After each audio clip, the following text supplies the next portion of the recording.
Cool. All right. So what's going on, guys? Thanks, Dave. So first off, we'll give a quick round of applause to Dave. He's the one that set this up, got the guys to come out here. He's been kind of pushing this stuff, so thanks, Dave. And then Jared, Fielding, and myself as well. It's been kind of a labor of love going back and forth on, getting stuff set up, getting the audio visual, getting the room, getting, we're getting stools and running around and making sure we have, waivers for everybody to make sure you feel safe and know what we're doing. So really appreciate your help too, Jared. It's kind of something we do for fun, but we want to try to give back as much as we can to you guys in the community. So real quick, the market, who's got something to share about the market? Anything they're seeing? What are you guys thinking? Anybody have any questions of what's going on right now? Nope. Softening a little.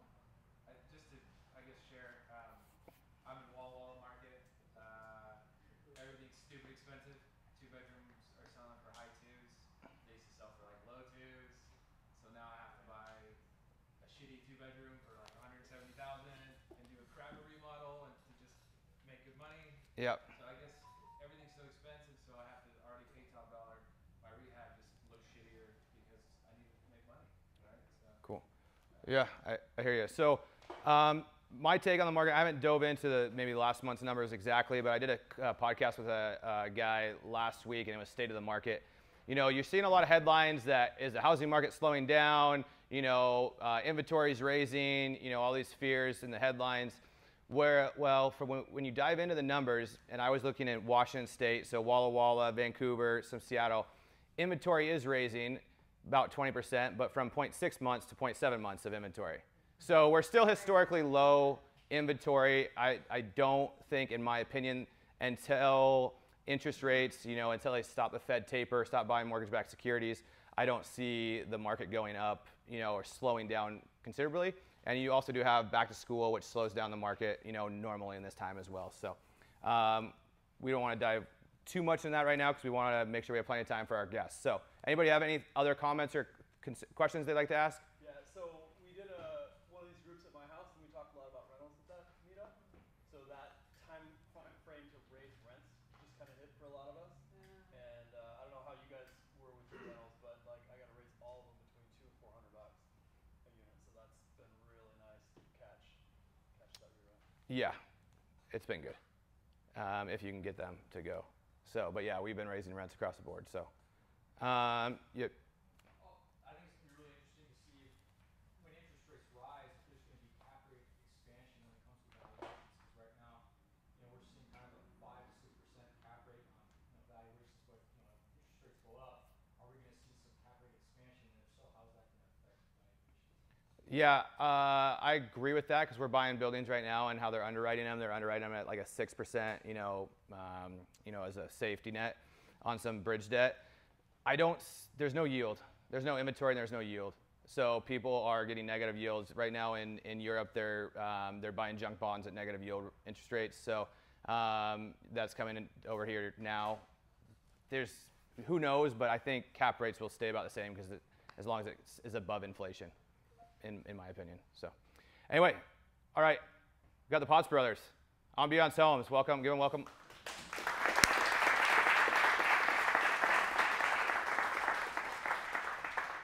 All right, so these are the Potts brothers, Aaron and Anthony. This is actually our first time meeting, so thanks for coming and doing this, guys. Why don't you guys tell us a little bit about yourselves, and whoever wants to lead off, go ahead and kind of tell us who you are, where you got started, and what you're doing. Yeah, so I'm Aaron, and I've got just celebrated 21 years of marriage to my lovely wife. And thank you very much. And we have 5 boys, and my oldest just turned 18. Thank God. Oh my goodness, yeah, he was a little bit of a handful for a while. So now we just gotta wait for the 15-year-old to turn 18, get him out. So anyway, about us. I moved here, back here actually, when was that, 2008, close to 2008 to start our business, when we wanted to start a business together. And yeah, just stayed here ever since. It's been been real. It's been a lot.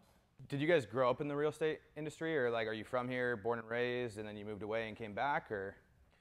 Well, no. So basically, my parents moved here when I think I was 14 years old, and we didn't really have any background in real estate at all.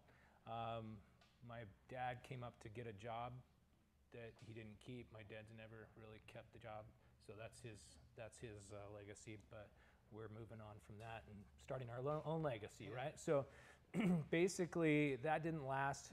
My mom decided finally that if there was going to be any real chance of taking care of her family, that she was going to have to step up to the plate. She started learning how to become an entrepreneur, and even though she's not very good at it, she's trying, and good for her. And she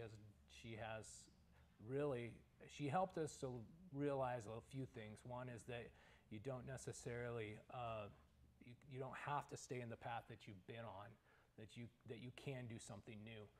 And I think that's the most valuable lesson I probably learned, and we've instituted that throughout our careers. Doing this is just continually growing and learning and making sure that we're just getting out there and making stuff happen that is beyond our comfort zones. Awesome. So Anthony, so you guys started in 2008, and how do you guys get started? What did you guys start doing in the real estate industry? Yeah, Tough time to get started. Yeah, in a way, yeah, I guess it was, but we were pretty young, and so yeah, basically what happened was I was working for a local home builder. I was working for New Tradition Homes as an assistant superintendent, and I don't know, they're just a great builder. They really are. Good people, fantastic, amazing. The owner, they all have great relationships with God and family, and they really put things right, but we really felt led by God to start our own business and do our own thing, and so that's why he moved down here, so that we could do that together. So I worked for New Trad for about 4 years, and I was running a few subdivisions for him at the end, and then we started our own company from that. So we started doing remodel. We didn't have the capital to build, right? I mean, it takes, some capital, really, it does, to build houses. But we started with remodel and went from there. Awesome. And so you were the superintendent in that job, and what was your kind of skill set that you're good at? Wow, that's a really good question, Elliot. Coming from my background this is what I attribute. Basically, all growing up, I built tree houses. So that was my experience level coming into this, honestly, in real estate. Sort of. So, I mean, mostly, basically. So I was driving a truck in Seattle area doing restaurant deliveries at that point. And so I was doing that for 8-9 years. What company? I actually worked for 2 companies. One was Springbrook Farms, yep, and then the other one was Meadowsweet Farms. I worked for Fran's Bakery for 6.5 years before I got started doing real estate. Over in that area? Over in Portland, Vancouver. Oh, yeah. I moved around. I was management for them. I started as a route, merchandiser, and worked my way up. Supervisor, I know the whole deal. Yeah, you know how it works. Yeah, 70 hours a week of just pain in the ass. Yeah. Except for at least you only had light things to carry around, right? No. Those bread trays were like 600 pounds when you had them fully loaded. Yeah, not. Here I thought I had something on you. No, not at all. Yeah. So yeah, I totally get that. No, so from there, basically, I really have this dream, and we had shared this dream a long time ago. We were like, hey, but at some point we're going to do mission work, going to build orphanages, we're going to see schools done, we're going to go and make a change in the world, right? That was kind of our big motivation. And then I started thinking about it, and I was like, man, we're never going to be able to see that happen just by our 9-to-5 jobs. We're just not. We don't have enough money. Yeah, we were doing okay. We were providing for our families, but it wasn't anything that was going to really be able to see our dream come true. So that was the next thing. I was like, God, what are we going to do? I mean, I have this dream of what I see, what we'd like to do, but I don't know how to get there. Yeah. And basically, I was hearing the Lord say, start a business. And I was like, I don't know the first thing about starting a business. What are you talking about? And the only thing I knew is my mom doing elder care in her home. That's all I knew. So I'll try to make it short here. I'm chatting so much. That's fine. Basically, at that point, I called Anthony. I said, hey, we're supposed to start a business. What do you think? And he's like, I don't know, man. And somehow it happened. So we started a business, didn't know how to do the paperwork. Crazy story, just really quick, is at my wife's preschool, we were trying to start a business, didn't know how to do the paperwork, didn't know how to do anything. Wife's preschool, where my oldest was in preschool at the time, my wife was going to pick him up from school, and a woman that she didn't even know walks up to her and says, hey, I'm supposed to help you with something. What is it? And my wife's like, I don't know. And she's like, there's got to be something. She said, well, we are just starting a business, and we don't really know what to do. And she's like, oh, that's it. So the lady came over and helped us fill out all our paperwork for the Washington State, everything, how to get our LLC, everything in there. And the crazy thing about it was when I said, she asked me, what is the name that you'd like what is your name of your business? I was like, well, I want AAA Construction. She looked at me really weird, and she says, well, sometimes names are already taken, so you need to check on the website to see. Come to find out, her business, her husband's business was named AAA Construction. It was really weird. Odd, it was just really strange and so we ended up having to be, our parent company is AAA Renovation and Construction, because we had to change it up somehow, right? So I think for a little bit she was thinking I was just trying to steal her business or something, and I had no idea. She looked at me really weird, but yeah, so that's how that happened. I came down here to answer your question. I really was very green. I do have skills like I don't know if it's a gift for working with my hands on stuff, and I'm kind of mechanically inclined in that area. So basically, Anthony kind of knew what he was doing in remodel and stuff, and what it should look like at least.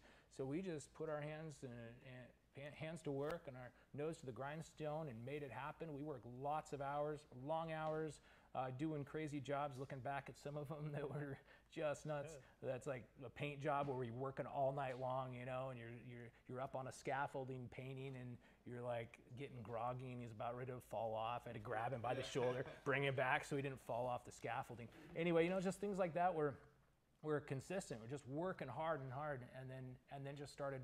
From there, we got into other, building homes, and so I really at the beginning I didn't bring much as far as skill set to answer your question. I learned along the way, yeah. And what would you say your skill set is now in the business? Well, I pretty much underwrite everything, and I guess my biggest thing is I'm a bit of a visionary. I'm an innovator.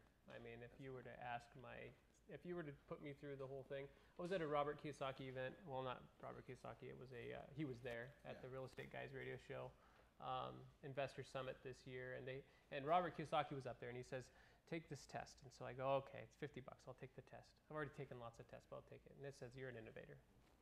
That's what I am. That's what I do. I'm like, yeah, I already knew that. Yeah. But thanks for, telling me again. But that's what I do, and I do it well. And then when I run up against something, I talk to him, and while I'm talking to him, it always comes. So it's just great. Awesome. Now, is it just you two that are running it? I know you have your another brother here, or how many people in your family are in the business, and kind of how's that break down? It sounds like it's a family-owned ran business. Yeah, it's just we own the company. Andrew, our other brother, he's over there. He works for us. It's just us that own it. Okay. Awesome. So you guys started building houses. I'm guessing you were doing 1 or 2 specs at a time kind of deal, and now you guys have kind of gone into a lot bigger projects.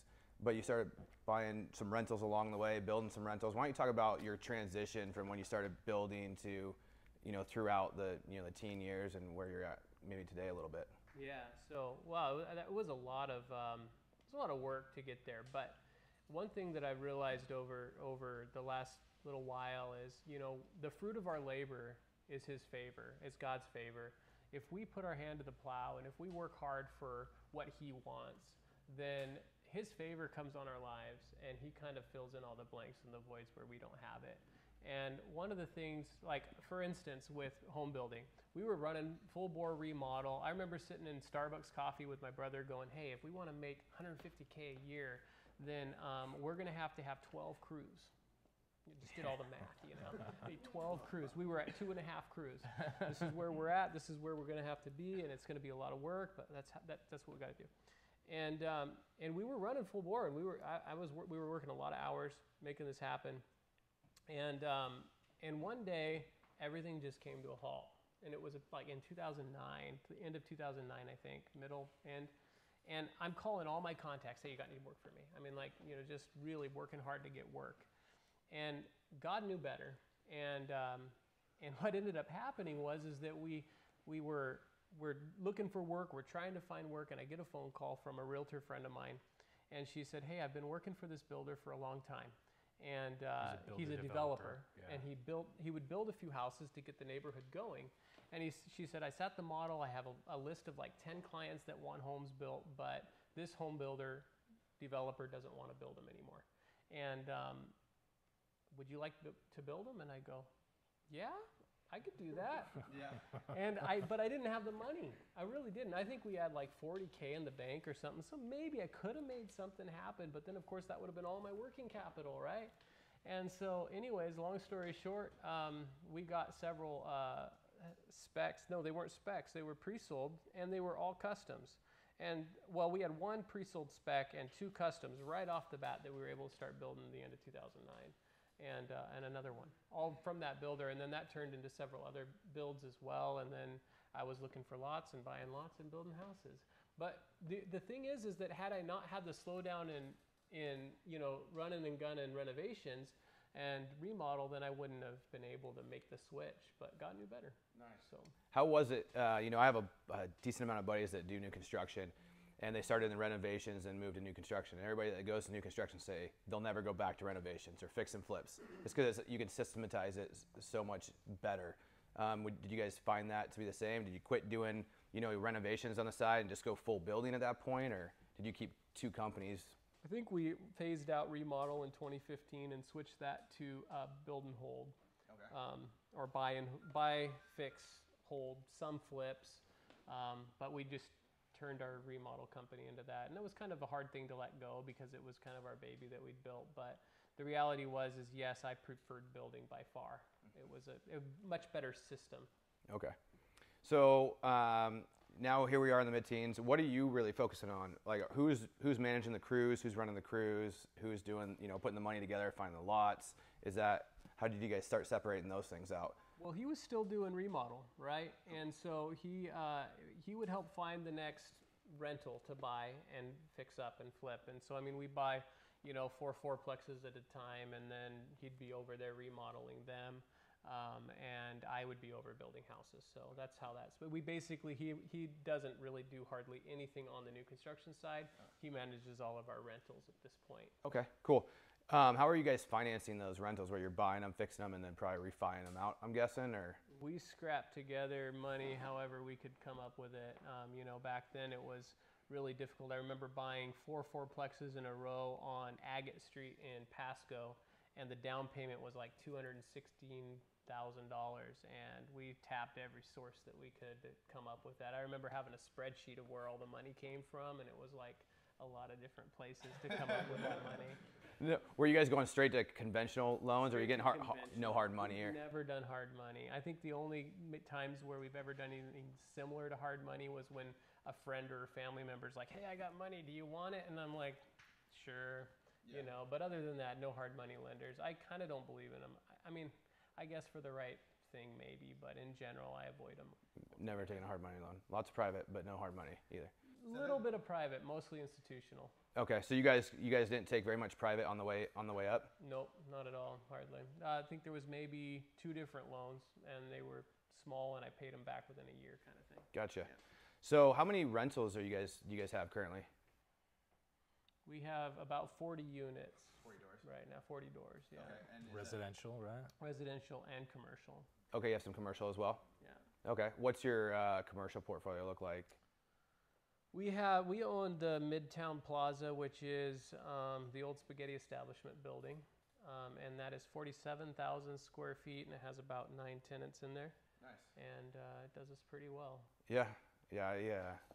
That's a different world. I tried to buy, we were talking about the Ben Franklin Title building just closed, and I tried to buy that 2019 twice with the owner carry, and thank God it didn't close because it was right pre-pandemic. Mm-hmm. And so, but yeah, that's just a different animal in itself. We tried to buy it in 2021. Did you? I did. Yeah. Somebody else had it right there. Right there. Good for you. Yeah. That's a nice building. I think you'll enjoy it. I think it's a great building. Yeah, it's a great. Yeah, I made 2 runs at it, trying to put it together, but yeah. I put a backup offer, and he still, good thing he was able to pull through, I guess, for him. If it was him closing, you'd have a better chance probably than, but since it was her, I think she, had it pretty locked down. Yeah. Well, we got a different one, so Yeah. good. So how many, so what does your construction building look like now? What are you guys doing? I know you got some different development projects going on currently. Yeah, so we were really pushing hard to do custom construction. So we'd gotten out of production. We were doing a bit of production, but as we grew, I thought, wow, man, we just need to do all these custom homes. And I like custom homes. They're pretty, right? And they feel good when you're done. And just the in-between part that's probably not very fun. It's on that house, and it looks amazing. So it's a little pride factor. It is mostly all pride factor. They look great, and there's a lot of like creativity and innovation that goes into building custom homes, and so I liked doing it.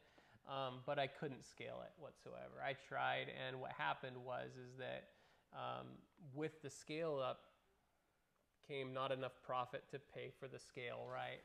And I just couldn't do it that way. And so we decided in 2018 to start switching toward production, but then that of course took a year or so to start making that happen, because now we had to develop out lots and that kind of thing. So now we're doing mostly all development and develop and build, and we've been doing really well. Kenmore team over there in the back table has sold quite a few homes for us in the last couple of years, and I think this year we'll build out about 130 units.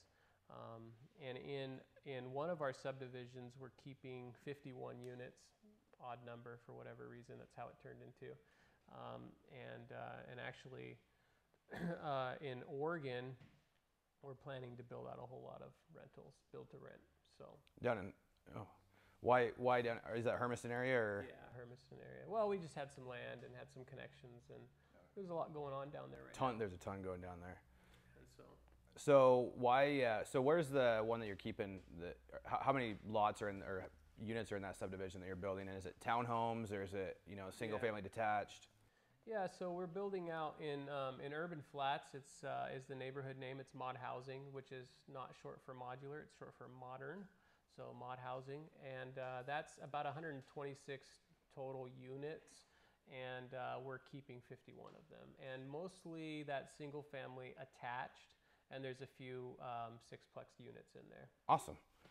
How have you guys been sourcing? Like, I mean, not giving all your trade secrets away, but how are you guys finding the dirt? I mean, it seems like it's harder and harder to come by in some sense of the word. How are you guys, going after, looking at buying dirt in this market? Especially I've seen, looked at a lot of these properties that you guys are bidding up, and I think to myself, good Lord, it doesn't make sense at some point, right? Yeah. With just the timelines it's taking to get through the cities. And so how are you guys putting your brains on that, and what's your thought process there?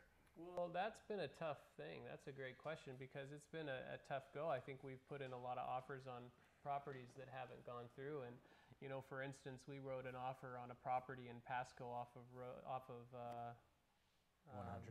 100. I think it was Road 98. There's a school right there. Dave Fritch, I think, wrote the offer on it. No, that was Kellen. Kellen Adcock wrote the offer on that one. And that, I offered full price the day that it came on the market, and there was 8 other cash offers, and mine wasn't cash, so I just said I'm not even gonna go to war with these guys. And so it's just been a tough thing. I think we made an offer on another property out in North Richland. I offered over asking, no go, those kinds of things. But I think the biggest thing has been relationship and experience, and just people knowing me in the market, and a lot of it's come to me. Gotcha. Yeah, just from being out there and people know you can close, know you're going to do it, know you're a good fit for this project and things like that. Yeah. So are you only buying dirt that you can develop, or are you buying lots that are already developed from, like, say, a Matt Smith or guys like that? I do both. I got some lots in Hermiston I'm buying developed from a developer. I like to develop my own, but sometimes it's nice just to have that like ready to build lot, and I got to pay a little more for it. But in the end of the day, it's ready, and I didn't have to focus on the development for that. So that gives me a little bit more unit count that we can do a year. So one thing I've kind of noticed is with, like, let's say the bigger production, the guys that are probably more, you know, at Northwest. So you got the Palish, you got the Haydens, you got these guys. It seems like they're coming in and, you know, before, say they wanted to make 20% on their development margin, they want to make 20% on their house margin, right? Seems like they could basically come in, buy these things, and they're cutting those margins so thin, even on the development side. Have you found it even like that you're having to, you know, compress your margins even more to compete on that side, or are you guys sticking to a baseline? You know, I want to be at X margin on my development, I want to be at X margin at my home sale price. You know, what I'm building my homes for. Well, I was at a seminar not too long ago, and one of the things that I think it was Kenny McElroy that was saying, never, huh? My buddy. Your buddy? I think it was him that was saying, never oversell yourself your own project. So the more you have to work the numbers to make it work, probably the less of a good deal that project is for you. So stop looking at it and go look at something else. And I find that to be true. I try not to squeeze my margins too much and just try to pencil it and pencil it and pencil it until I make it work, because then you have no margin for error, and when there is error, you're going to go wrong. So yeah. So what are you guys seeing currently in the development with, like, the cities? We're seeing backups. What are you guys seeing in, you know, let's say Kennewick, Richland, I mean, maybe Pasco, I mean, wherever you have projects, like, with COVID going on, like, how much more time are you adding to your development timelines? Are they getting it through? I know KID's been just a wonderful person to work with, team to work with lately. So they've always been. So we have mainly on the permitting side right now, I don't know, it's always been a bear with development, but on the building permit side, you just got to give yourself a little more time. I mean, we're finding now with the supply issues, I mean, I know I'm segueing a little bit, but with supply issues, supply chain problems, I mean, we're having to plan out the houses and spec them out. Even though I could pre-sell them today, I don't want to pre-sell them today because I don't know what pricing is going to do in the next, you know, 3 months while I'm getting ready to build that house, and, you know, we're getting it out of the ground, and so we won't want to sell it, and then so we have to figure out how to spec it out, because I got to order windows and cabinets 3 months before I need them. Well, windows not 3 months, but my cabinets, I got to order them at least 3 months before I need them. My windows, I got to order them. It was 12 weeks. I think it's now longer than that. It's just a constant battle right now. yeah. And it is a battle with the cities. I mean, they are understaffed, it seemed like, and maybe the good ones are going somewhere else or something. But realistically, it is a struggle with trying to deal with the cities and get them to do what we're hoping they'll do, and even what their codes say that they're supposed to do. And having to go back in there and show them, hey, this is what your code says, and you're telling me something else. It's like, come on now, let's get this right. So it's a pain in the butt sometimes. Yeah, I'm worried that our timelines are going to turn into, you know, the West Side timelines. I have buddies building, you know, one up, you know, one down, one up, and it's taking them, you know, 15 to 24 months to get, you know, a rubber stamp to go build it. And it's just, you can't create affordable housing if you can't do that. So, you know, and that's a good segue. You know, you guys are doing the rentals in, you know, in more entry, sounds like a little entry level, you know, housing in the. What's your thought process on just the overall, you know, affordability, the in our market, in Tri-Cities in general? Like, how do you guys see the market going? You know, I've been driving around and I see a lot of things going up. You know, if you go back in South Kennewick over there off you know, over by Apple Valley, seems like a lot of things going up, and but I just don't think it's enough. And so what are you guys seeing in that? Are you very bullish in the next, let's say, 2 to 4 years of Tri-Cities, or? I only see it going up, really, in my own personal estimation. It just continues to go up right now. As far as the rental market goes, as far as housing prices goes, I just don't think we have enough housing here in order to keep up with the demand. And so you're going to consistently see, as demand continues to grow and our supply is not meeting that, we're going to continue to see the prices just keep going up. I don't know if we're going to see them quite at the rate that we have, but we may, because of inflation, for one thing. I mean, we just got to factor that in, that the dollar isn't worth nearly as much as it was, and it's going to probably continue to be the case. Yeah. What you know, my biggest fear of the only thing slowing this housing market down is the Fed. I mean, the Fed's been buying $40 billion of mortgage-backed securities since March of 2020. nobody wants to buy these the mortgages right now. And so if they start tapering, that's gonna make the mortgages go up a little bit. Back in 18, when they saw mortgage rates went up to 5.5%, when we had the greatest economy of all time, but we couldn't sustain a 2.25 Fed funds rate. Seattle lost 60,000 in median home value. Do you see interest rates playing a factor in just general affordability? Because I mean, what's an entry level house selling for? $350? I mean, for a new house, I mean, at the bare minimum, unless you're in Benton City. So what do you guys see that? Even in Benton City. Yeah, I know. Yeah, I know. But yeah, but how do you see that playing a factor if we do get a tick up in mortgage rates? Do you see affordability sustaining here? Well, that's a great question, and so that's part of why we moved to affordability. Affordable housing was because of watching that and knowing that interest rates can't stay in the 3s forever, and then they moved down to the 2s because of COVID and everything. But seeing that made me go, well, if interest rates go up, then the luxury home buyers are going to move down to a little bit, and then and then they're going to step down. And if I want to be in the market that I can sell, whether the market's hot or whether the interest rates go up, and it creates a little bit of a dilemma there for affordability. No houses aren't affordable right now, and right now, and yet they're going to probably keep going up. That's my take on it. Is I told my brother, I think I called him when they signed around the CARES package last year, and I said, Aaron, mark my words, 2 to 5 years, house prices will be double. And I don't know if I'm right. You're pretty close. All right. But it's kind of happening, right? And the reality is that you can't throw that much money into the pool without it overflowing into other areas. It's just more diluted. And so I think that moving to affordability has helped us or will help us in the case of that happening. But rental rates, the thing is everybody has to have a house to live in. It doesn't matter. They're not making any more. Well, they make more houses, but they're not making more land.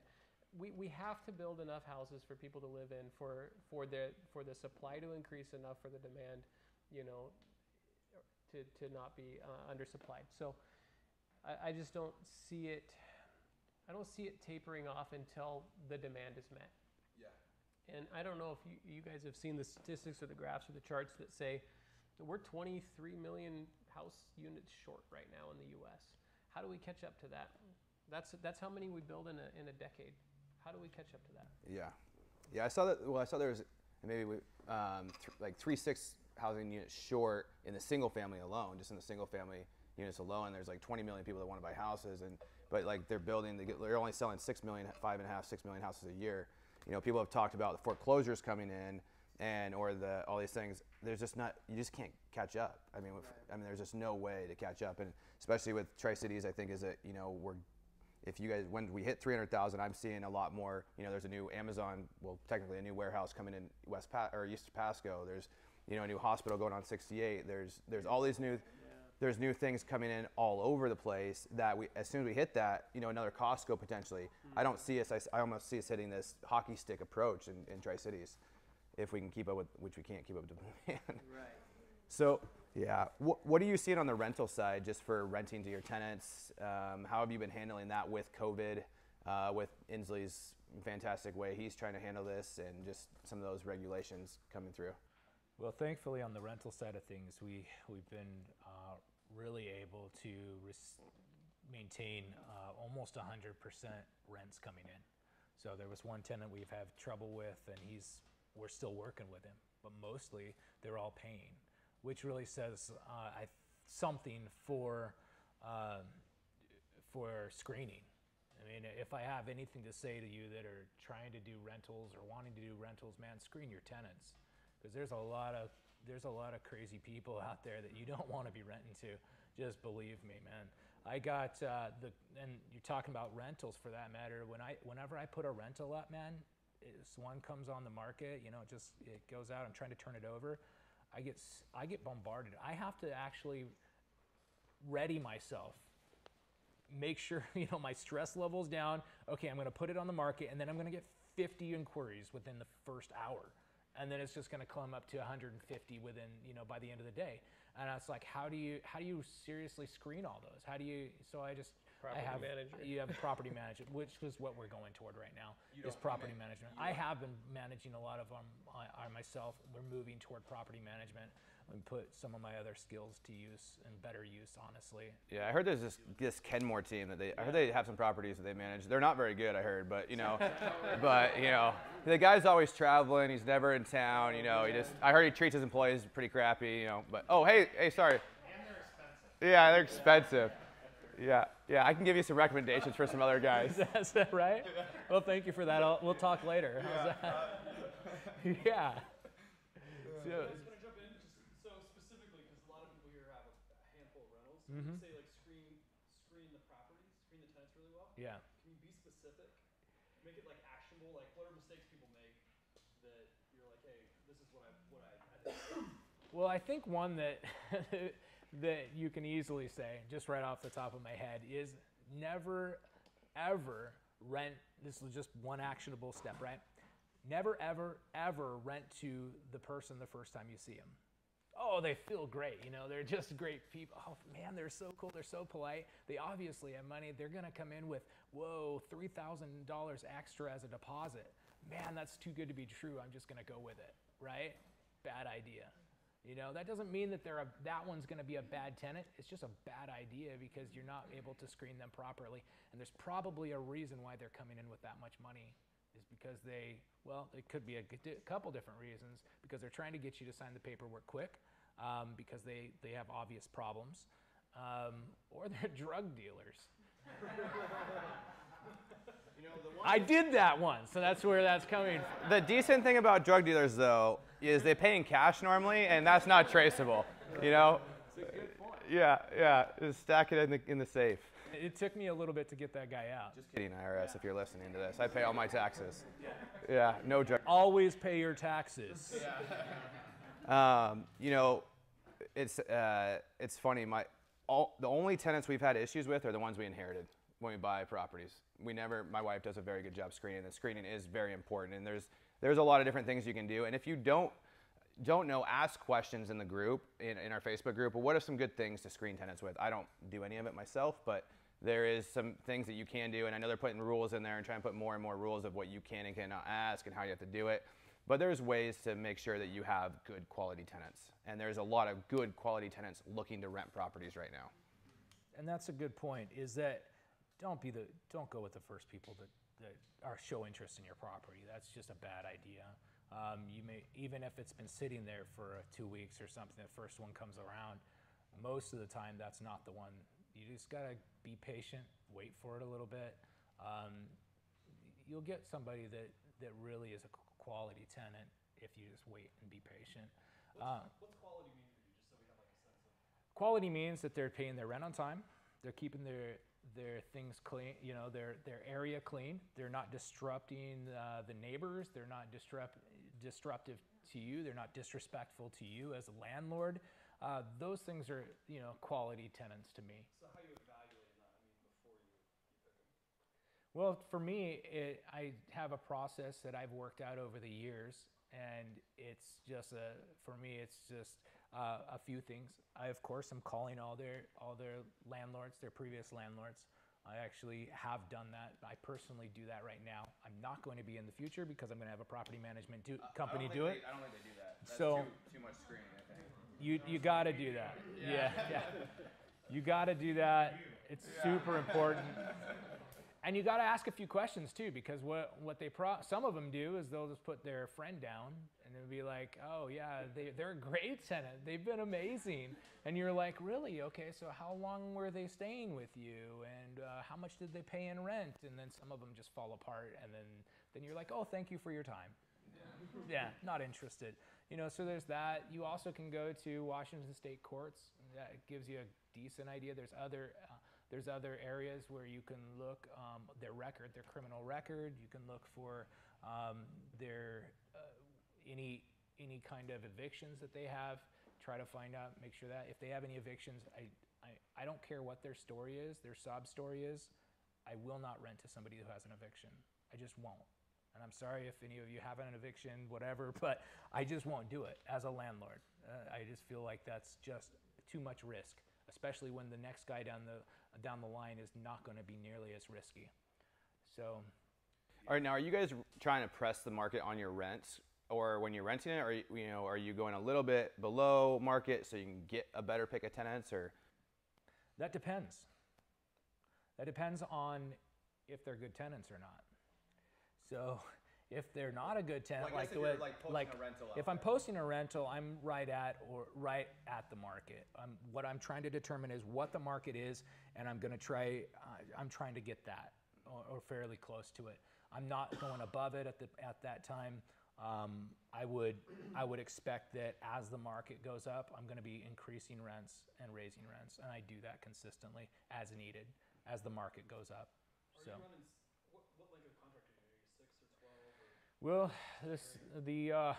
we did run all month to month, but the problem with it is that the state recently made some serious changes, and we're going to be running year-long leases now. And for all of you that don't know, used to be as a landlord, you could do no cause on a month-to-month basis, and it just gave you a little bit more, as a landlord, a little bit more control over who was in your units. If I signed a year-long lease with somebody, and 2 months into the lease, I realized that this is not a very good tenant, and I don't want them in my property anymore, I'm dealing with them for another 10 months, unless of course they were able to figure out a way to get them out. But in a month-to-month setting, it has been in the past where you simply give them your 20-day notice and they're out, or you simply raise their rent $200 a month and they decide on their own that they don't want to live there anymore because their rent's too high. That was a lot easier prior to COVID.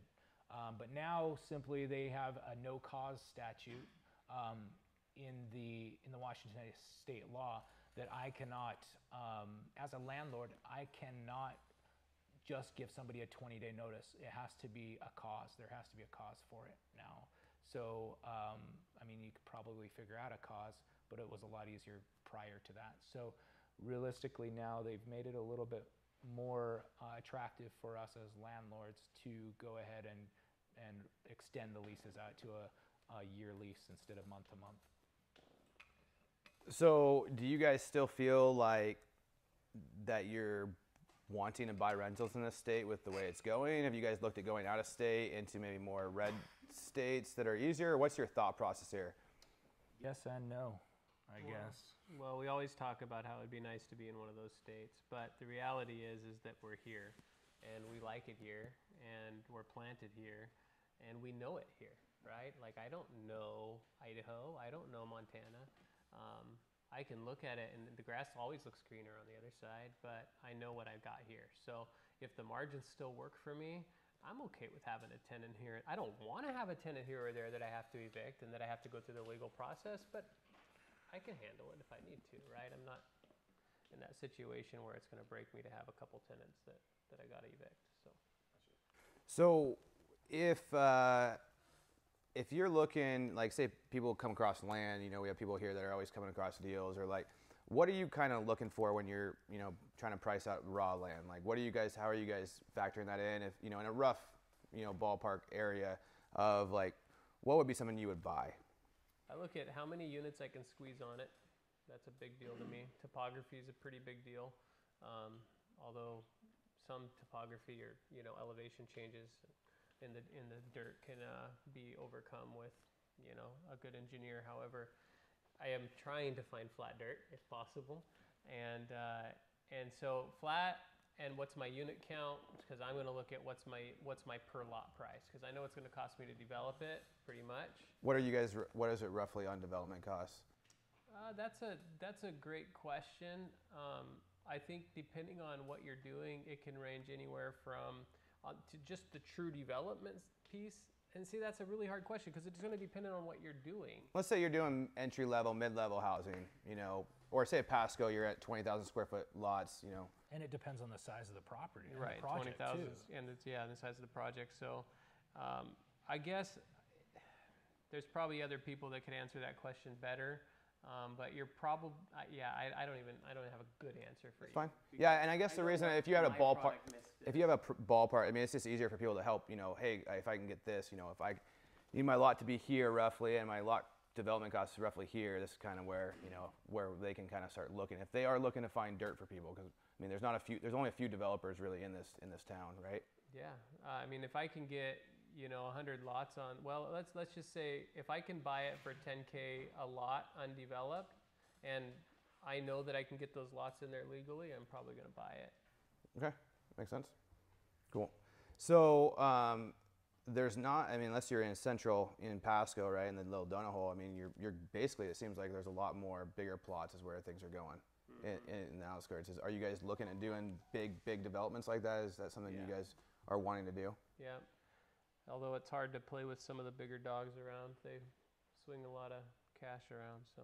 Yeah, that's what we were talking about, earlier with the Haydens. These guys, they'll basically make no money on the development, it seems like, and they'll make skinnier margins on their houses. But they got to put production, especially if they're a publicly traded company, and there's at least one moving into town. And Which one? D.R. Horton. Oh, they're coming? And so when they come to town, then, what do? You just lose. Really, the question is at that point, I have my partner that we got some subdivisions going and things like that is, our thought process is we'll put it out there at paper lots and offer to sell it to these guys. If we wouldn't buy it at the price that they offer us, we're selling it because basically you buy it at that price. Have you guys looked at just if you have a good pipeline of dirt of spinning it, selling it at paper lots and taking it off the plate, or do you have to build it out because of your machine? I have looked at the paper lots, and I've looked at the concept of even developing and selling lots. I don't know. I like to build houses. I don't know. I mean, it's our machine, I guess. And you know what? Our machine provides food for a lot of households. And that's a big win for us is, we help people by doing what we do. And I can develop, or I could do paper lots, and that'll feed a few mouths. But what we do feeds a lot of mouths. How many guys do you have on your team? Well, we are a management construction company, right? So think of New Tradition does the same thing. That's where I learned it. And basically, you manage a whole bunch of subcontractors. And so you don't really have anybody out in the field doing any one specific trade. It's all management. And so we have 13 employees currently, and which I know that's not that much, but when you look at the auxiliary effects of all their families, and then our subcontractors, they're literally at our jobs every single day of the week, dedicated to us. I mean, their families and all their employees' families, and then our suppliers and our vendors. There's a lot of mouths fed by that machine. Gotcha. A little bit more personal question. I work with my wife. She actually runs our company, and so it's butt heads a lot in the sense. But how have you guys done it as brothers? Getting in there and doing it, with disagreements. Do you have one that you kind of run the rentals and you take charge of that, and you do the house building? Do you have things that you come together, or there's a final say, or how have you guys built that relationship? Because I think that's something very special and hard to do, especially with a family or a spouse. If you're watching, I love you. She's not. I guarantee she's not. When we worked together in remodel, we totally enjoyed our time together. We've been best buds since, I don't know, I was 12 and he was 16 or something. After he kind of stopped being a pain in the butt. Yeah. Has he stopped? Yes, completely. Okay. Yeah, he got over that. He grew past that, so he's been great ever since the 12-year-old. He finally figured it out. I don't know what it was. So. Yeah. That means you're usually the pain in the butt now? Yeah. No, that was before, I guess. I don't know. It's hard to say. But we work really well together. So when we worked together with our hands, we enjoyed it. And now we actually probably miss that. We do. But what we come together now on is innovation. He's my sounding board for everything. So I call him all the time. And we just work really, really well together.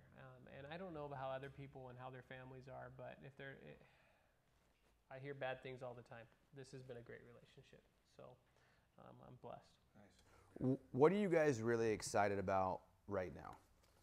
I'm excited about build to rent, honestly, and obviously I got to sell houses too. It's been a hot topic. Yes.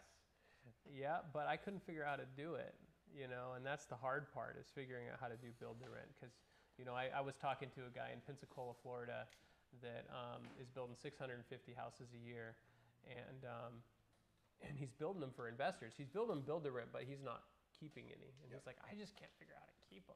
The guy's 650 units a year, making at least 50K a unit out of his own mouth, doing really well.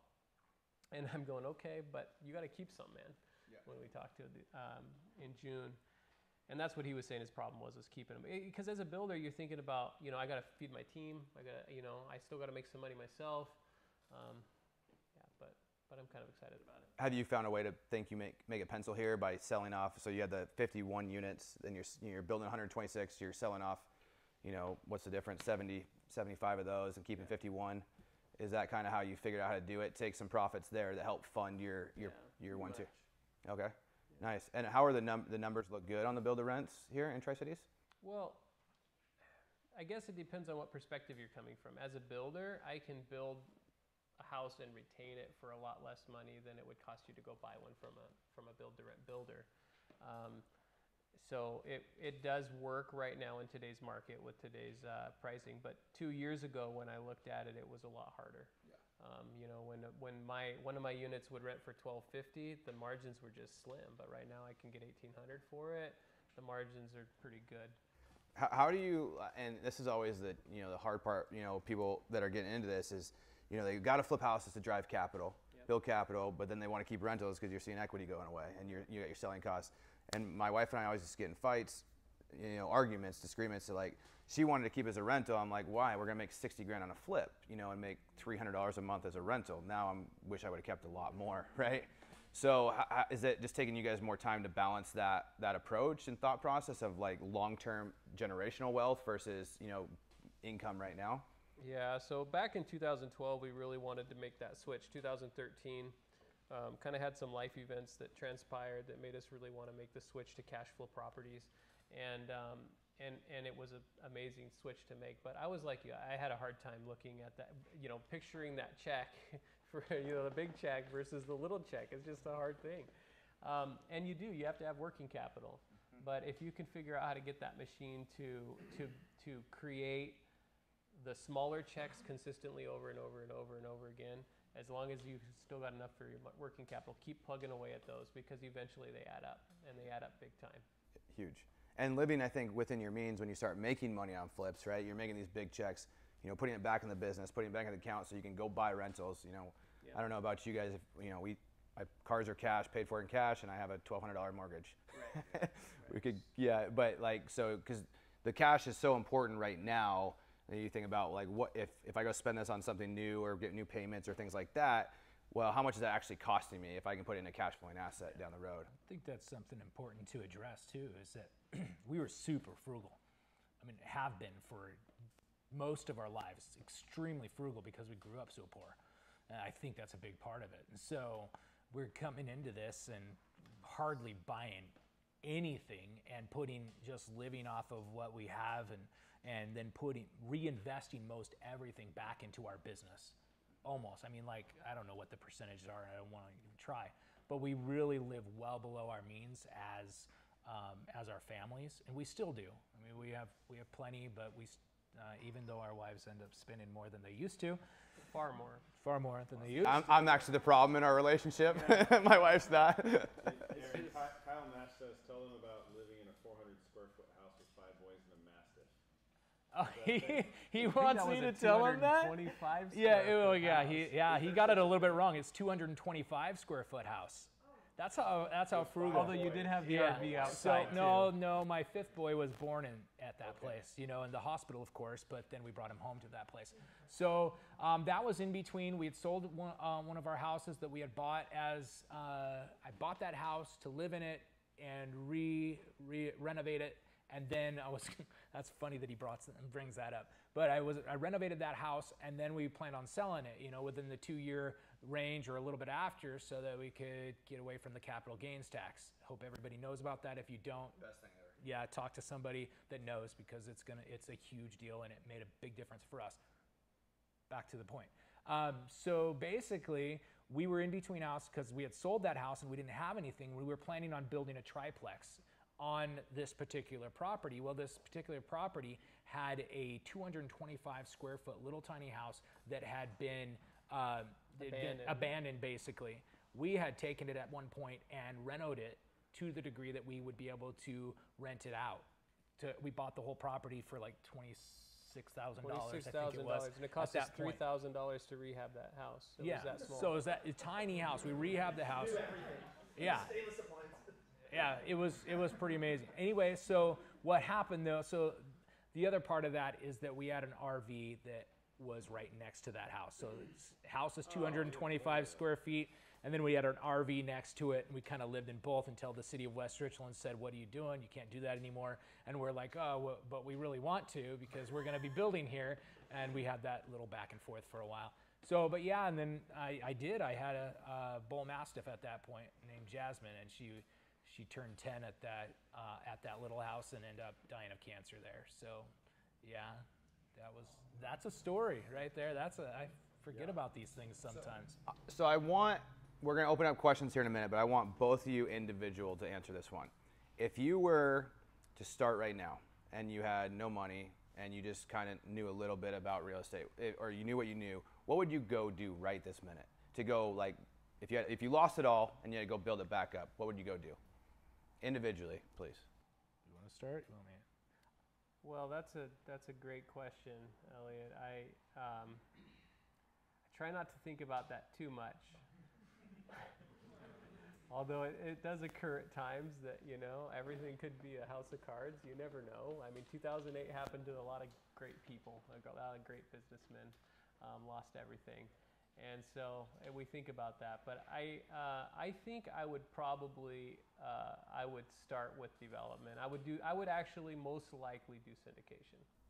Syndication of development or for like apartments? I would probably syndicate development because I know it. Housing development. Okay. And since you don't have to have, you can come in as the general partner and not have to have the cash on all the projects if you have the experience. I think that's a great idea, for him. I was thinking about it going, probably do some bird dogging first, find those deals, flip them around, make some money, and then I'd start buying and holding again. That's probably what I'd do.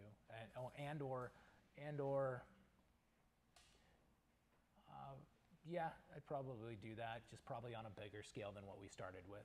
And we started with, duplexes and small 225 square foot single family places. So I think I'd start a little bigger. Awesome. I think those are both good answers. So hopefully you don't lose it all. I think we're pretty safe for a couple of years unless the current administration runs us into the ground with another $3.5 trillion. So it's coming. It's coming. We'll see if Manchin lets him go. So, all right, does anybody have any questions? I have a question. Oh, Nate, you got Nate back. Oh, yeah, go ahead. Foundation up, what's your typical cost per square foot on roof? I don't know the answer to that. I do numbers all day long, and I'm sorry, but I can't tell you that number. Mostly he's doing numbers on, big developments rather than that. We have a project manager that takes care of those specific numbers. I have never liked the price per square foot number. I get the question, I don't know, several times a month. People ask me, how much does it cost to build a house by the square foot? And I always say, I don't know, because I don't know. And if I did look at it on one house, it's different on another, and I'm not going to put the averages, because in your head, you're thinking one thing and I'm thinking another anyways. So to answer your question would be not legitimate. How are you then? Okay. How are you underwriting then deals? You said earlier if you can get raw land for $10,000, a lot, which seems reasonably low. I mean, pretty good price if you're buying stuff at that price. But that's why we buy it. Yeah, exactly. I would buy it 10 times over. But how are you then underwriting deals on a grander scale? So I'm going to put everything in an Excel spreadsheet essentially and say, well, first off, I'm going to figure out how many lots I can do and what product mix I can put on those lots. And then I'm going to figure out which houses I'm going to be able to put on that lot. And I'm going to look at historical data on how much those cost per floor plan and not per price per square foot. And then I'm going to add the lot price into there, the development cost, and put a margin for error. And then that's how I'm going to come up with that number. What do you pencil in for margin error normally? Percentage-wise, 8 to 10% probably. One question I was going to ask earlier. So lumber prices went through the roof, right, this year. OSB was going for $68, $70 a sheet. 2x4s were up. There was a lot of issues in the builder community because you made a comment about selling selling specs pre-completion. but now it doesn't make any sense because you don't know what costs were. Did you guys get stuck with any of that? Did you have to write any contracts, or how did you guys navigate the last 6 months with just haywire construction costs and supply chain issues on your own costs and not losing too much? Well, my friend in Pensacola, Florida, Wagner, said that he wrote it into his contract immediately. Just said as soon as that mass inflation started to happen and the lumber went up, he said he immediately wrote it into his contract that with all of his investors, that his price followed prime. So if the housing index went up, so did their price by that percentage, which not a bad idea, but I chose not to. I like to honor my contracts. I don't always like to, but I do. I do it. And so we probably left $1 million on the table in contracts this year where people, walked into the door with $60,000 in equity when they closed on their house. Gotcha. Well, good for you. I know that's probably not the easiest. Well, it's not the hardest thing. I mean, I think the one thing that matters in this industry, and I can give Lance, a load of crap here, but he has ethics and has done such a good job building a name and not tarnishing that name. And I think until you just did a few minutes ago. Yeah, but yeah, if I could take down that guy's name, then but we're a small community, and that's really all you have at the end of the day with your subs, right? Making sure you have subs that want to work for you, to build the houses, to honoring having realtors that want to work with you, and building quality things. So I think that matters in this industry. Protect that asset. Question from Facebook. Yeah. So a contractor looking to build their first house to sell or hold, any advice? Don't do it. Right? So a contractor looking to flip one or looking to build from the ground up their first house. I guess it depends on their experience level and such. There are margins to be made, but it is a tough market to get into right now. So definitely, if you're going to do it, my best advice for you would be put a big margin of error into your cost breakdown, because you're probably going to make some pretty pricey mistakes along the way and pay a lot more than you thought. You're going to get an education. Yeah.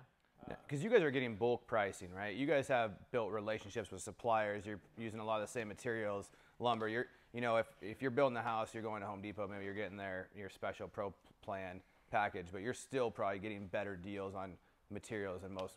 In general, yeah. And we work contracts with our subcontractors, and they can have the peace of mind of knowing that they got a year's worth of work or 2 years worth of work when they sign that contract with me, and how much money they're going to make on that. And so they'll write a contract with me for a little better deal than they'll give a onesie. And just getting them to your job site. When you're a onesie, twosie home builder, trying to get contractors to your job site is going to be difficult. So add a lot of time to it too. And then to answer Dave Zook's other question real quick, Jason. Jason Zook. Dave Zook was at the Real Estate Guys Investor Summit. Okay. And he's a $300 million man. Is what that's they on your call him. that's there on you your go. list. Is that Uncle Dave? Good old Uncle Dave right there. Anyways, so yeah, tax strategy has always been to pay as little taxes as possible, except that if you want institutional lending, you have to pay your taxes and show your profits, period. If you want institutional lending. But there are other avenues outside of institutions where they'll only look at your profit and loss, and they'll really look at the project. That's more hard money. But for taxes, we're paying a lot of taxes, but that's a big part of the reason for a move to rentals is because of cost segregation. And so our goal is zero taxes next year. We'll see if it works. So speaking of institutional, when you're talking institutional money, I mean, what do you mean by institutional? You just go down to GISA and get your construction lending through them. Gotcha. Okay, you're not talking like they got a secondary tier, no. Institutional guys with Blackstone funds and things like that. Yeah, but, I mean, you can get money from those guys. You're gonna pay a little bit more from it, but oftentimes their underwriting is a little less arduous. Yeah. Who have you found? You probably work with a lot of different banks, credit unions here in Tri-Cities. Who have you found that's been really good to work with for your model? That's a hard one because they don't really want me telling everybody because they don't want you to call them all the time. Literally, that came out of his mouth. Yeah. So, there are, some of the credit unions have some good guys, and U.S. Bank, we've done some loans with them. There's some guys from out of town. We actually do have a couple lenders from out of town. They don't even have branches here. but we've just had a long-term relationship with them and been able to do a lot of our lending with them. Yeah, and what would you, lending is one of the most important parts of this business. And how have you found over time relationships, and how have you maintained and managed relationships, which then have, allowed them to maybe say they can only do, technically they only want to do $5 million in loans this year for your product, but for you guys we'll do 7 this year, or things like that, or like you have a deal, hey, I need to close on this tomorrow. Can you do it? And they trust you. How have you guys built and maintained relationships like that? Well, I mean, I'm still doing business with the guy who did my loan on my first house. In fact, we do the majority of our business with him. He put he put faith in us, and we've just maintained that relationship the entire time since 2009.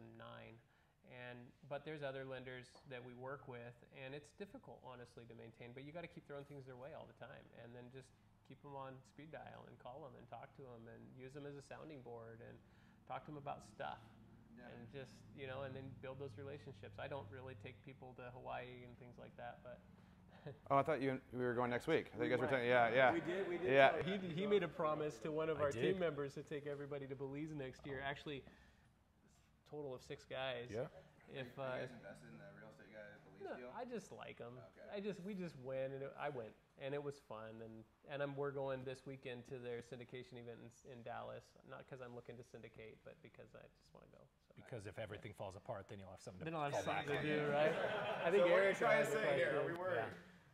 And she did too, but. What was your question? I was just going to piggyback off of the new construction question because we are doing the same thing.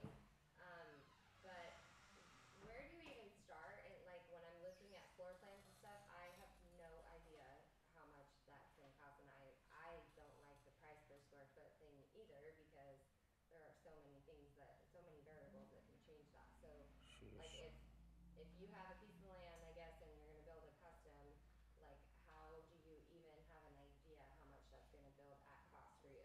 Because it would be the generals too. I'd like to say Okay, go ahead. and then you can piggyback off of that. Okay. Yeah. Okay. So basically, tell a short story. Basically, when we started getting involved in real estate investment rather than just building, we voraciously read everything from Robert Kiyosaki, everything. We got an Audible. We were just in it. And we made the library. Oh, something else. And we just, and over and over and over, not just once, not twice. I don't know how many times I've listened to or read Robert Kiyosaki's Rich Dad Poor Dad, and then all the rest of the stuff, right? So what that did is it established this basis for understanding the industry, understanding what you're doing, and then when the right deal came along, you could jump on it and you could know fairly certainly, and that you could weigh out the risks in order to know that this was going to be something that works well. And I think that can work with any other industry. I don't necessarily like the concept of somebody just jumping in with both feet without knowing what they're doing.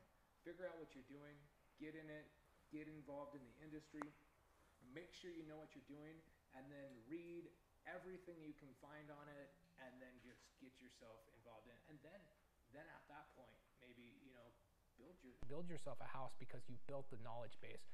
That's like where we're at now. Well, we're here because we have a good financial intelligence. We built that financial intelligence.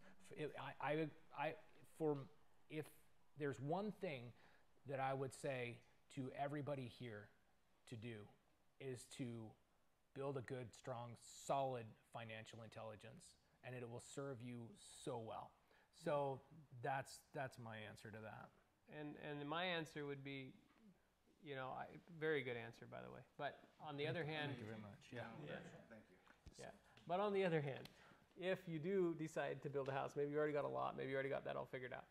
Don't reinvent the wheel. If you want to build a custom, go look at what somebody else is doing that's a custom house that does really well for them, and make something similar, but change the floor plan a lot so that it doesn't look like them, and build something that don't reinvent a wheel. Just figure out what other people are doing, but realize that they may be able to sell it for $400,000 and you may need $450,000. Yeah. So I want to maybe piggyback on that a little bit. I talk about it a lot of times on my podcast. Is there's people out there that if you offer enough value to, they will maybe help you along the way. great example. I just did it again. I did it last week. Ken McElroy. So, buddy, he'll help me with deals, help us underwrite some of our deals, or answer our calls. But so I called him and I said, hey, I want to offer $25,000 for one day with you and your team, and I'll give it to you or your charity. And I just want you to tell us, how do we build this business if you were to do it again? Because we're buying a lot of multifamily right now. So offering somebody just some value to help answer the phone call, whether he takes the money or not, he'll take the money. But like somebody that's in this industry, maybe not these guys because they're building so many houses. Maybe find another builder that's maybe doing 3 or 4 houses a year. An extra 10 grand, just to answer the phone and answer a couple questions goes a long way. So adding value, and I've done that so many times. I wanted to learn development. Went Matt Smith, he's doing development. I had a deal. I said, hey, I don't know shit about development. Do you want to do this deal? I'll do everything and I'll give you half the profit. Right? So adding value to guys who you want to be and learn from. And if you offer, then they'll answer your phone calls. Yeah, my first development deal cost me a lot more money because I learned from failure rather than from the experience of somebody else. So good word there. Yeah, and I think it's just so important. There's so much value. If I wanted to go learn rentals, how to manage a single family portfolio, I'm going to go ask Jared Fielding, because the guy spent so much time with lawyers and accountants and all these things and figure all these things, how to manage these things, and say, hey, not can I take you out to lunch because he doesn't want to go to lunch, but what can I add value to this guy? What does he need to make his life easier? What kind of builder, what does a builder need to make his life easier? Hey, one day a week, I'll go run materials for you. I'll do whatever. I mean, I have a partner in our call center. I say it all the time. I would literally wipe shit off his shoes to learn from him. And I've gone and picked up guys' cars and taken them to the mechanics when they're out of town. So that's how you get people to want to help you. And that's what you need. Because you'll spend so much money trying to figure this out on your own, because it's hard. I think Eric had a question. Thank you for coming. I love that. Actually, this plays into what I wanted to say. I think that a lot of times we think there isn't opportunity out there, and there's opportunity everywhere, right? In this market, it's definitely skill-based. It's not luck-based. A lot of us would like to believe that we can just kind of fall into making money, and that's not the case. We covered both of those things. My question to you, and I'd like you each to answer if you don't mind, is which character did you have to develop, right? Like, what part of who you were did you focus on? Why is it so important to you to do that in order to create the wealth that you're creating? And then what are you going to do with all that money? Good questions. Give it all to me. Take me to Hawaii. Elliot would like it. He probably makes plenty of his own.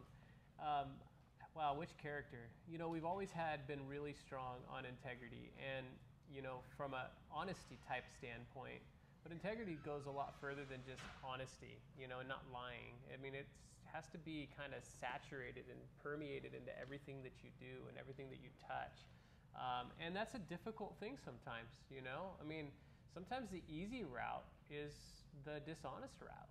And you have to just be willing to go, no, look, I signed that contract, or no, look, I made that agreement, and I'm going to stand by my agreement, because your reputation really will precede you. And so I think integrity is huge.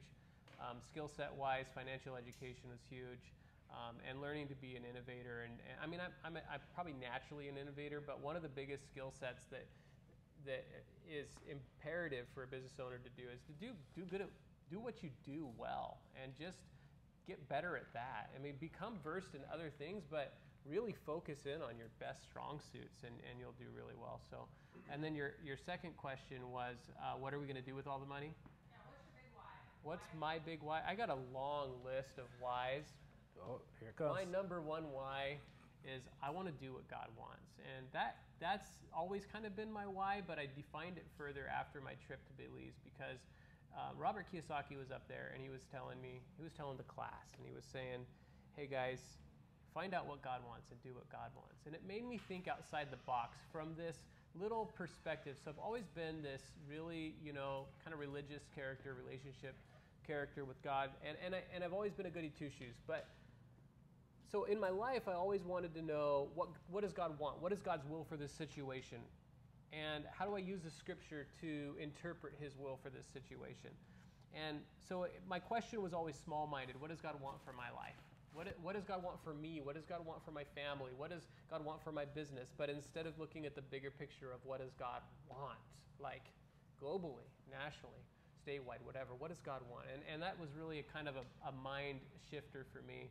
And so that's my big number one why on my list is to do what God wants for me, for my family, be committed to my calling, because so many people will try to sway you from what you're really called to do.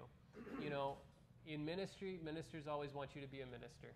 They always think that you're called to be if you're a leader, you need to be a pastor, right? But that's not my calling in life. I could be a pastor somewhere, but my calling is to be an innovator and start businesses and develop real estate. I mean, that's my calling. So I'm going to be committed to my calling and not be swayed. And that takes some strength of character, because a lot of people will come around and tell you what God wants you to do and what you should be doing in life. And it might be your spouse, and it might be your father or your mother or your brother or whatever, but you got to be strong and committed to your calling. But my real big why, another big why that we have is our charitable changes. I want to give away $1 million next year. I just want to do it. That's a big step for me, to be able to give away $1 million to people that need it. We bought a farm in Africa. We've gotten water to about 100,000 people that didn't have access to clean water in Africa in the last couple years. And water is life, man. You guys realize that some of these people have, if I told you the stories of what these people go through on an everyday basis just to get water, maybe some of you know it, but I was there personally, and they had this hole in the ground that was a well, and it was 20 feet deep, and there was no water in it yet because they ran out of money. And I was there, and I'm looking at that going, I wonder what it would cost. And I wonder why they need it, because I didn't know. I just drove down a dirt road, and I stopped at this guy's house, and here's this well, and I asked him the story, and I got basically his kids. He had 12 children in his household between the different parents that were on that property. And every day before sunrise, they would get up, and they would walk to the well. And every day after sunset, they would get back with their water to feed the house, to provide water to the household. So what we did is it cost me $1,200 to put the well in. And we provided not just the household, but the community-wide access to water that was close. And now these kids can focus on education, on being children, on whatever. And so by doing that, and that's a big part of our why, is to create those things. So we just bought a farm in Africa, in Uganda, small parcel, 10 acres. And they're putting in a tilapia farm right now, because I got tired of just sending money, because you can have billions and billions of dollars and send money all over the world all you want, and you'll never put a dent in it. I think Ray Dalio in his book Principles talked about how he's created this donation system, and he's given out so much money, but there's just never enough. And so I've been trying to focus on figuring out how to help these people create sustainability. Farms that provide for the community, and the money that's generated reinvests rather than the other. And so we want to build orphanages, and we want to build other sustainable things, clinics. Are you more focused in, say, Africa or do you guys do things in Tri-Cities as well, in our local community? Or? We don't do a whole lot in the local community. We go to church, and we, donate there, but mostly we do. I don't know. Somebody told me once to go where my money goes further, and I have kind of an addiction to that. Like, if I can drill a well for $1,500 and affect like 5,000 people, it just feels a whole lot better than giving somebody $1,500 and that's gone in a day, and it helped give bread to 200 people. To me, that's just how I work. Yeah, no, just wondering more than anything. Yeah. Great answer. So on my side, I would say definitely character development is huge. And so I'm glad you asked that question, because I really feel like that when you have a lot of wealth and you don't have the character to sustain it, it can break you. You can make such a mess of your life. You see all these actors or actresses that just, some of them do okay, but a lot of them are, they just screw up their lives, and they're drug addicted, and it's terrible. Why? Because they didn't have the character to sustain the amount of wealth that they had achieved. So I think that is a really good question. My answer to that is that character development to me doesn't necessarily seem like one thing, and I can't really place one attribute of character to development unless it was faith. I would say throughout all this, throughout the whole journey of starting a business, growing it, and being where we're at today, it's been definitely a faith has been a huge growth factor. Seeing the things that would be impossible. I see the things that have happened in our life, and it seems like everything, and I'm not being just, egotistical or something, but everything we touch turns to gold. Why? I don't know. I wasn't able to figure it out, but for whatever reason, lately, I determined that for whatever reason, God wants us to be extravagantly wealthy, and that's what he wants. And that's what he showed me that he wants, and I'm like, well, what for? Well, so that kingdom work can be done, so that we can do wells over there, so we can build farms, so we can see people's lives changed. So in that regard, I would say throughout this whole thing that my faith has definitely grown because I've seen the impossible happen, things that I would not have even had any idea. Like if somebody were to come back to me when I first started this and say, this is where you're going to be at, I would have been like, you're so lying to me. You're freaking lying to me right now. You can't be true. This is not even close to reality. You're speaking some sort of crazy language. I have no idea what you're saying. But now we're living it out, and it's like, here we are. And it's just going to keep on getting better because that's what he wants. And we're small players still, so. Yeah, there's a lot of people that are, even way bigger. So way more. Funny. Yeah, I'm just sitting here laughing while you're saying that. I had this idea to get my transcript from Pasco High School, and I just got it today back, and I had a D+ in financial literacy. My junior year, I literally had a 1.8 for one half of the year and a 1.7, barely graduated, and I sent it to my good buddy and a partner, and he said, that's not a guy that what you're doing, that's not from a guy that, and so it's funny because you are living, I am living the dream, and it's so amazing. I think it just starts from what you guys said is you didn't know what the hell you're doing, you just took a step, you learned a little bit from your mom in 2008 and said, well, let's go do this. Feels like the right thing to do. Then let's go do this. Then you went and learned more, and you paid for education. You go to events, you network with other people, you give back, you do things, and it's funny because I keep telling my wife, like, it can't be real. There's so many opportunities. Like, I have to say, like, I can't say yes to all of them because there's so much opportunity, and people are saying this is not a good time in this world. But if you just do good and just have the right mindset, I'm having so much fun. Like, this life it's cool, but it blows me away. I think that's the reality that so many people are saying. It's like you're saying, well, all these people go, well, there's no opportunities. I just can't find opportunities. Well, that's just because you don't. Well, I'm going to say it. Let's just go. You just haven't put the time and effort into building that financial intelligence to be able to see those things. Elliot will look at a situation and he's going to see a deal where you're not going to be able to see that deal. And given the situations, maybe we'll see a deal that Elliot wouldn't see, and vice versa. It's going to be that way. And then there's going to be other people that are making more that are going to see deals where we wouldn't. Why? Because they've built that financial intelligence to the next level. So and they're learning, do they're that. studying, they're listening to books. Like, I've really been on a kick. I've listened to like Sam Zell, books of the King of Capital, the guys that built Blackstone, all these books of like learning how guys actually built their careers and built well because they see things so differently. My favorite story is Sam Zell had sold his $39 billion commercial portfolio in 2007. He thought the market was going to crash. Blackstone was buying it. So Blackstone got it bid up. It started at 36. They bid up at 39. Well, it would have been a terrible deal because they bought it in 2007. But Blackstone, the guy running the Blackstone Financial, sold off 80% of the portfolio, 90% of the portfolio. Only kept the great assets. Doubled their equity from $3 billion to $7 billion, and they looked fantastic.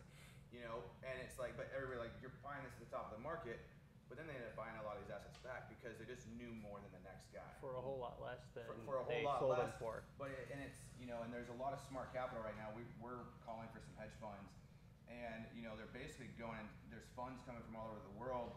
Singapore is one of them. They got a $2 billion fund to buy single-family houses in this country. Single-family, middle-class America is going to turn rental nation to a certain extent. But they basically take $2 billion to buy 5,000 homes in 24 months. They then lever them up with J.P. Morgan at 1 point over LIBOR to $7 billion. They sell them as a REIT for 11. They make 3, and they're paying literally 115 cents on the dollar. So there's so many different ways where if you look at a problem, like you said, I might say there's no deal there, and you look at it and say this is a fantastic deal. Right. I've been waiting all year for a deal like this, because you just learn more and you spend more time. studying things. I watching YouTube videos, going to events, and listening to this guy and reading this book. So it's fun. It is. It's so fun. I mean, I get so excited. And once you get enough knowledge, man, don't sit on the sidelines though. Yeah. I mean, you know, actually jump in and jump in the pool. When you know how to swim, you're like, man, I can really swim really well. Let's go swimming then. Don't just sit on the edge. You know, don't sunbathe your whole life, otherwise you're not going to get anywhere. So jump in, have some fun. We have lots of fun, right? So you can join the fun. And then don't forget about your families. It's a good point. Good point. I got a characteristic I would say. They don't want to brag on themselves, but when I think of both of them, I would say diligent. Like either one of them will dive into a contract or go into, you know, a property, like get down and like fix the pipe or look at what's wrong. Like I'll let him fix the pipe. I'll look at the contract. they both will dive into contracts, but they're always diving in. Like they're always like, what about this? What about that? Yeah. And then be ready to pull the trigger. When it's time to pull the trigger, the crosshairs are on it. Yeah. Make it Don't happen. flinch. Do it. So, thank you so much. This was very enjoyable. I want to Thank you.